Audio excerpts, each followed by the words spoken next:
मेरी प्यारी soul family को मेरा प्यार भरा नमस्कार। आज गुरु पूर्णिमा है तो इसलिए आज हम कोई ट्विन जर्नी स्पिरिचुअल जर्नी से रिलेटेड ही बट क्योंकि हमने अपने भोलेनाथ को, अपने महादेव को अपना गुरु, अपना पिता, अपना भगवान, अपना ईष्ट, अपना सब कुछ हमने उनको माना है, तो आज मेरा ये वीडियो उनको डेडिकेट है और आप सब भी इससे हेल्प ले सकते हैं। तो आज हम बात करेंगे कि हम किस तरीके से सावन का सोमवार व्रत रखते हैं। वैसे तो हमारे इंडिया में इतने अलग अलग कंट्रीज़ हैं, उन हर जगहों में अलग अलग तरीके से पूजा होती, तो इसलिए हम कोई पर्टिकुलर चीज़ ना बताकर हम आज ये बात करेंगे कि हम किस तरीके से अपने 16 सोमवार का व्रत रखते हैं। तो हम सोमवार को ब्रह्म मुहूर्त में उठकर अपना व्रत शुरू करते हैं। व्रत के उसे हम उपवास कहेंगे, क्योंकि अभी आगे बताते हैं कि क्यों। तो ब्रह्म मुहूर्त में उठकर फ्रेशन अप होकर उनका जाप हम करते हैं। आप ओम नमः शिवाय या महामृत्युंजय जाप कुछ भी आप जाप कर सकते हो। हम ओम नमः शिवाय का जाप करते हैं। उसके बाद नॉर्मल जैसे पूजा होती है, धूप दीप बत्ती दिखाकर ये पूजा करते हैं। और उसके बाद हम उपवास इसलिए कहते हैं, व्रत इसलिए नहीं कहते हैं, क्योंकि उस दिन हम निर्जल व्रत रखते हैं, हम पानी तक ग्रहण नहीं करते हैं उस दिन। तो जिस दिन हम कुछ भी नहीं खाते, कुछ भी नहीं पीते, तो उसे व्रत नहीं उपवास कहा जाता है। तो हम उपवास ही रखते हैं। और सिर्फ सावन का ही सोमवार नहीं, हमने अपने गुरु का, अपने महादेव का कोई सा भी व्रत किया, 16 सोमवार या सावन का सोमवार या ऐसे ही कोई सोमवार या शिवरात्रि कुछ भी हम रहते हैं, तो हम उपवास ही करते हैं, निर्जल ही कोशिश करते हैं कि रहें।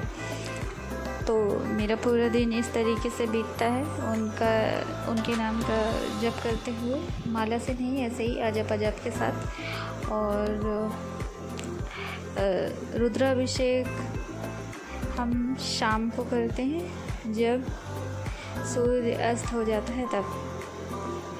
तो उसमें हम पंचामृत से उन्हें स्नान कराकर उसके बाद उनका श्रृंगार करते हैं, फिर उनका धूप दीप करते हैं, फिर उनको जो भी हमें भोग लगाना होता है हम वो करते हैं। तो कुछ मीठे में भी भोग लगा देते हैं, और जो भी खाना रात में बनता है उसका भी भोग हम लगाते हैं, मतलब भोजन का भी और प्रसाद का भी, दोनों चीज़ का। इस तरीके से हम अपना सोमवार का व्रत करते हैं। और उद्यापन की मेरी जो विधि है, क्योंकि मैं इलाहाबाद की हूँ, नॉर्थ इंडिया की हूँ, तो यहाँ पर ये प्रचलन होता है कि हम पूड़ी चढ़ाते हैं, लेकिन वो पूड़ी का आटा जो हम गूँथते हैं वो पानी से नहीं, जो गुड़ होता है, जैगरी जिसे हम बोलते हैं इंग्लिश में, तो जैगरी को पानी में पिघलाया जाता है, मतलब गैस में उसे पिघला दिया जाता है, सिर्फ पिघलाया जाता है, पकाया नहीं जाता है। और जब वो पिघल जाता है तो उसी गुड़ और पानी का जो मिश्रण हमने तैयार किया है उससे आटे को गूँथा जाता है, और उसके बाद उसकी पूड़ियाँ बनाई जाती हैं, और साथ में खीर। तो कभी चावल की खीर हम बनाते हैं, कभी मखाने की खीर बनाते हैं। इन दोनों में से कोई भी खीर उस गुड़ के पानी वाले आटे की पूड़ी के साथ महादेव को भोग लगाकर, और फिर जिस मंदिर हम जाते हैं वहाँ के पंडित को सबसे पहले प्रसाद देते, फिर वहाँ जितने लोग हैं उन्हें प्रसाद देके घर आकर अपने घर वालों को प्रसाद देकर उसके बाद उसी प्रसाद को हम ग्रहण करके अपना सोमवार का व्रत का उद्यापन करते हैं। लेकिन हम कोई भी हम व्रत रहे हैं सोमवार का, तो हमने यही किया है कि उद्यापन जैसे हमें करना है, मेरा व्रत पूरा हो गया है, तो हम सोमवार का इसका उद्यापन ना करके मंगलवार की सुबह में हमने हमेशा उद्यापन किया है। क्योंकि अगर हम जैसे हमने बहुत लोगों को देखा है कि वो सोमवार की शाम को ही कर देते हैं, लेकिन मेरा मन ये कहता है कि जब हम सोमवार का व्रत है और हमने अगर उसी दिन शाम में उद्यापन कर दिया या रात में उद्यापन कर दिया, तो वो सोमवार अभी ख़त्म नहीं हुआ है, तो हमारा वो व्रत पूरा नहीं हो पाया। ये मेरी थिंकिंग है, ये मेरी सोच है।